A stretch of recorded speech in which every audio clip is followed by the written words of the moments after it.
Commissario, ecco, ieri sera si è approvato il bilancio preventivo del 2023 e ecco, ci ragguagli in tal senso, è diciamo un'ottima notizia, no?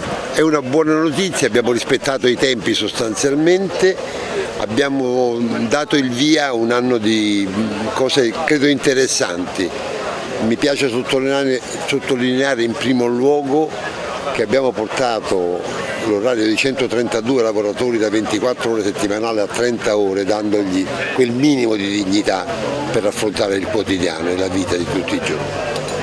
Abbiamo messo delle risorse impegnative per riaprire il teatro all'interno del giardino botanico.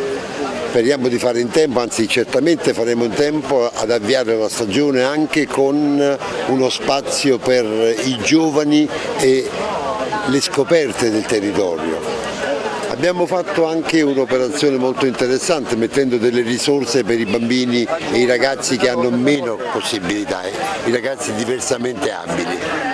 Naturalmente ci sono decine di milioni per le scuole, per le strade, stiamo riprendendo vita, non merito del commissario naturalmente, arrivano i finanziamenti, la struttura è pronta per intervenire sul territorio. Ci vorrà del tempo, ma finalmente siamo partiti.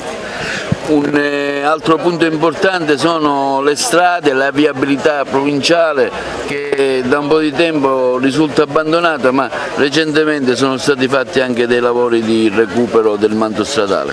Sì, naturalmente come dico abbiamo 1200 km di strade provinciali a cui bisogna aggiungere le strade interpoderali, le strade ex consortili. Ci vorrebbero 250 milioni per metterle in sicurezza, non per farle bene.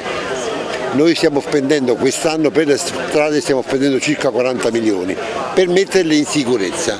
Quindi avremo le aziende che lavoreranno sulle strade per far viaggiare i nostri figli, i nostri parenti e noi stessi con maggiore sicurezza. C'è anche un patrimonio scolastico edilizio notevole, su questo ci sarà un recupero, chissà magari anche dell'ex istituto Pia Fermi?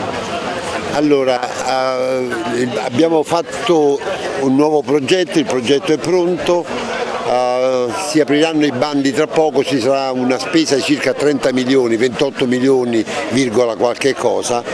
Adiremo alle proposte di finanziamento regionali e abbiamo ragionevoli speranze di accedere ai finanziamenti.